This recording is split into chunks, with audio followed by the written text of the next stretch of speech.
Morning, folks. We got Andrew Rappleyea for you all today. If you guys would use the raise hand function, we can get 2 questions on Zoom. Go ahead, Tyler Donahue. Thank you. Andrew, how you doing this morning?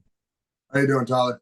I'm doing well, thank you. Obviously, that was your most extensive action in a college game thus far. When you had a chance to come out of it, maybe check out the film, how would you kind of evaluate what you were able to accomplish and how you can build off it moving forward?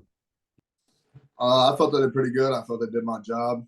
I think I did what I needed to do to help the team win, and I think that going forward, I can just hopefully expect a bigger load, a bigger plate, and just handle it the best I can. Daniel Gowan. Thanks for the time this morning, Andrew. When you look at Saturday and finally getting that experience after redshirting last year, what was that like for you to be part of the offense early, to be in that type of environment and really have that kind of extensive action? It felt totally normal. It felt I was long anticipated, exciting, a lot of mixed emotions for sure. But I felt like another day at the office, day at practice. I'm just doing my thing. Seth Engel. We talked to Ty Howell last week. He described the tight end room as kind of having players coach, some of the younger guys, Tyler Warren being one of them.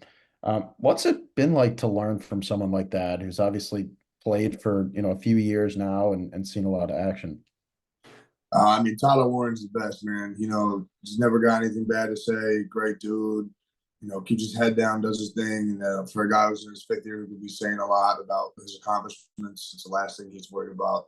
And being able to honestly play under him and play with him and learn from him in every aspect has been absolutely great. And then my first year here, kind of acclimating, taking tips and advice from him was big. And now it's kind of taking things from his technique and polishing it up in my game. Joe Smeltzer.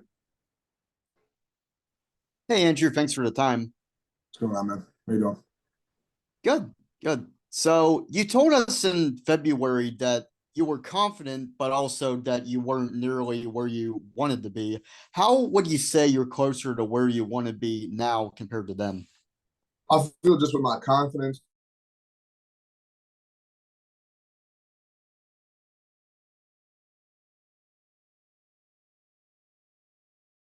The reps, a whole spring ball, and then I can't get to develop faster than I almost expected to, in the sense of I feel like I made some of the biggest strides in the past 6 months, in the past 2 camps, you could say, that I've made in a long time. And I feel really good about my game right now and where I'm at. Joel Haas.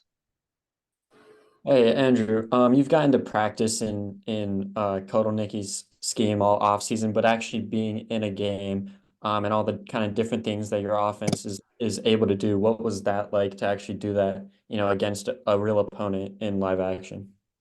It's awesome, man. But Kotelnicki's play calling is beyond exciting. Just as a tight end, you get all the variety that we're being given. You're out in the pass game, deep routes, short routes. Predominantly for me this weekend, it was a big run game and getting my nose dirty in the trenches, focusing on that. But we're stretching the field now. We're getting out in space, doing all these different things that we haven't done, honestly, for myself ever. I'm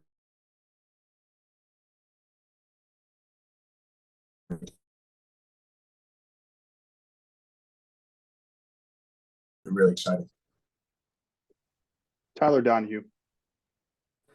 Andrew, with Khil sideline for much of August, what were you able to gain from, I imagine, what was a bigger workload, maybe working with the primary offense more? How did you take advantage? I know that's the way football works. So how did you take advantage of your chances in August? Just reps, man. With Dink, not being available for camp, it was allowed me a lot more reps and opportunities. I just took advantage of it. I didn't see it as anything other than just an opportunity presenting itself. And I feel like I handled it pretty well. I feel like I put things on tape I needed to put on tape. Daniel Gowan. Andrew, what did you make of Luke's collegiate debut on Saturday? Yeah, he's going to be really good, man. For a kid who just last spring ball, I was like, man, he's going to have to really gain some weight and learn how to block. And now it's like he learned how to do it all. Honestly, he's gained 35 pounds, 30 pounds, whatever it is. And now before it was in there with the older guys. It was a little, it was awakening for him. You could see, and now he's handling his business really well. I think he's going to be really good. Seth Engel. Andrew, I wanted to follow on Tyler's question about Khil. With him sidelined, we heard that he was still able to stick around a little bit and teach you a thing or two. As it relates to run blocking, we've seen you sometimes in his spot in the T formation. What has he taught you the most, whether he's on the field or not, specifically as it relates to run blocking? You just do your job, man, and have no fear when it comes to blocking. I mean, kind of the basics. I would say Dink has helped me a lot, but I'd say it's nothing that I haven't heard from Tyler or Coach Khil. Tyler Donahue. We caught up with Bo on one of these calls yesterday, and he was talking about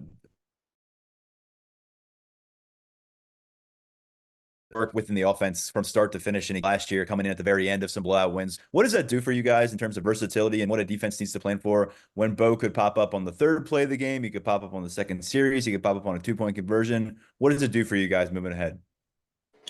Well, yeah, the biggest thing with Cold Mickey is, his love for different personnel and being able to bring different guys in the game at all time and switch things up. I think the biggest thing is, being able to not just be able to lean on those 11 guys and having variety, having different packages, certain guys do things better than others, and that's the reality of football.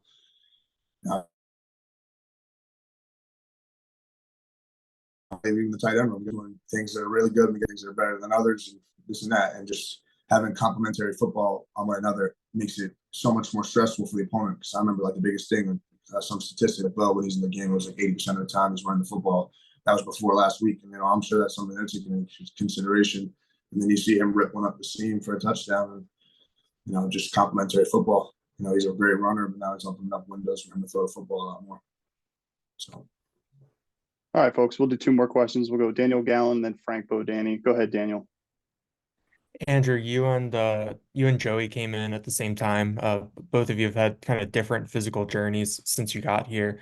In year 2, what have you seen from him in his development? And you talk about guys doing different things well in that tight end room. What does he bring that might be unique?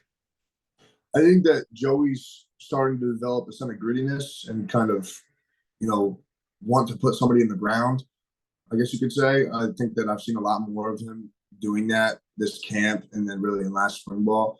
I think Joe kind of realized that, he's going to really have to start, physically becoming more of a presence in the run game if he wants to be where he wants to be. And I think that reality that he's taken in is definitely helping his game, because I can say confidently that he's probably had one of his better camps, or he's had one of his better camps that he's had since he's been here. So he's doing really good, and I think he's progressing well. So, all right, last question, Frank Bodani. Yeah, Andrew. As far as Penn State safeties, in particular Jalen Reed, from your perspective, how good are they, and what stands out about them? Especially like Jalen doesn't look like the biggest guy in the world, but it looked like he packs a punch too, right? They're